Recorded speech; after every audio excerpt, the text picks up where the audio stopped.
ಶೃಂಗೇರಿ ವಿಧಾನಸಭಾ ಕ್ಷೇತ್ರದ ಮತಗಳ ಮರುಪರಿಶೀಲನೆ. ಅಂಚೆ ಮತದಾನದ 279 ಮತಗಳ ಮರುಪರಿಶೀಲನೆ. 279 ಮತಗಳ ಮರುಪರಿಶೀಲನೆಗೆ ಹೈಕೋರ್ಟ್ ಆದೇಶವನ್ನು ಕೊಡ್ತಾ ಇದೆ.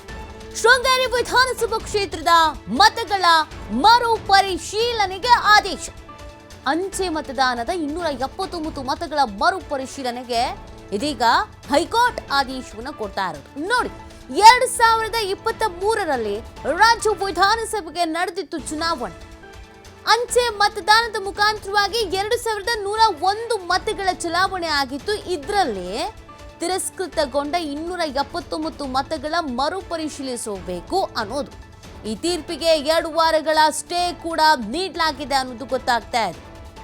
ಈ ತೀರ್ಪೇನಿದೆ, ಇದಕ್ಕೆ 2 ವಾರಗಳ ಸ್ಟೇ ಕೂಡ ನೀಡಲಾಗಿದೆ ಅಂತ ನೋಡಿ. ಕಳೆದ ವಿಧಾನಸಭಾ ಚುನಾವಣೆಯಲ್ಲಿನ ಈ ಮತ ಎಣಿಕೆ, ಮತ ಎಣಿಕೆಗೆ ಇದೀಗ ಸೂಚನೆಯನ್ನ ನೀಡಲಾಗಿದೆ. ಅಂಚೆ ಮತದಾನದ ಮುಖಾಂತರವಾಗಿ 2101 ಮತಗಳ ಚಲಾವಣೆ ಆಗಿತ್ತು. ಇದರಲ್ಲಿ ಸುಮಾರು 279 ಮತಗಳ ತಿರಸ್ಕಾರ ಆಗಿತ್ತು. ಇದೀಗ ಅದೇ 279 ಮತಗಳ ಮರುಪರಿಶೀಲನೆಗೆ ಆದೇಶವನ್ನು ಮಾಡ್ತಾ ಇರೋದು. ಆದರೆ ಈ ತೀರ್ಪಿಗೆ 2 ವಾರಗಳ ಸ್ಟೇ ಕೂಡ ನೀಡಲಾಗಿದೆ ಅನ್ನೋದು ಗೊತ್ತಾಗ್ತಾ ಇದೆ. ಇದು ಜಿದ್ದಾಜಿದ್ದಿನ ಕಣ ಆಗಿತ್ತು. ಶೃಂಗೇರಿ ವಿಧಾನಸಭಾ ಕ್ಷೇತ್ರ ಹಾವುಗೇಣಿ ಆಟ. ಅಲ್ಲಿನ ಮತದಾರರು ಆ ರಿಸಲ್ಟ್ ಸಂದರ್ಭದಲ್ಲಿ ತುದಿಗಾಲಲ್ಲಿ ಕಾಯ್ತಾ ಇದ್ರು, ಏನಾಗ್ತಾ ಇದೆಯಪ್ಪ ಅಂತ. ಅಷ್ಟು ಮಟ್ಟಿಗೆ ಫೈಟ್ ಇತ್ತು. ಒಮ್ಮೆ ಬಿಜೆಪಿ, ಒಮ್ಮೆ ಕಾಂಗ್ರೆಸ್, ಒಮ್ಮೆ ಬಿಜೆಪಿ, ಒಮ್ಮೆ ಕಾಂಗ್ರೆಸ್ ಅಂತ ಹಿನ್ನಡೆ ಮುನ್ನಡೆ ಅಂತ ಕೊನೆಗಲ್ಲಿ ಕಾಂಗ್ರೆಸ್ ಗೆದ್ದಿದ್ದು. ಕಾಂಗ್ರೆಸ್ನ ರಾಜೇಗೌಡ, ಟಿ.ಡಿ. ರಾಜೇಗೌಡ ಅಲ್ಲಿ ಗೆದ್ದಿದ್ದು. ಬಿಜೆಪಿಯ ಡಿ.ಎನ್. ಜೀವರಾಜ್ಗೆ ಹಿನ್ನಡೆ ಆಗ್ಬಿಟ್ಟಿತ್ತು.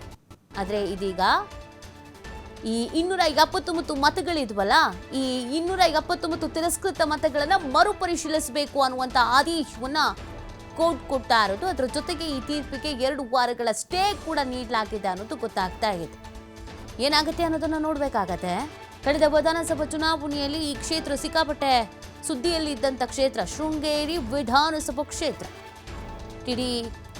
ರಾಜೇಗೌಡ ಹಾಗೂ ಡಿ.ಎನ್. ಜೀವರಾಜ್ ಇವರಿದ್ದಂಥ ಕಣ ಜಿದ್ದಾಜಿದ್ದಿನ ಕಣ ಆಗಿತ್ತು. ಡಿ.ಎನ್. ಜೀವರಾಜ್ ನಿರಂತರವಾಗಿ ಗೆದ್ಕೊಂಡು ಬಂದಿದ್ರು. ಬಟ್ 2023ರ ಚುನಾವಣೆಗೆ ಏನಿತ್ತು, ಈ 2023ರ ಚುನಾವಣೆಯಲ್ಲಿ ಸೋಲು ಅನುಭವಿಸಿದ್ರು. ಆಗ ಆ ಕ್ಷೇತ್ರದಲ್ಲಿ ಭಾರಿ ಚರ್ಚೆಗಳಾಗಿತ್ತು. ಇಲ್ಲಿ ಮರುಪರಿಶೀಲನೆ ಆಗಬೇಕು ಅನ್ನೋದು ಕೇಳಿಬಂದಿತ್ತು. ಅಂಚೆ ಮತದಾನದ ಮುಖಾಂತರವಾಗಿ 2101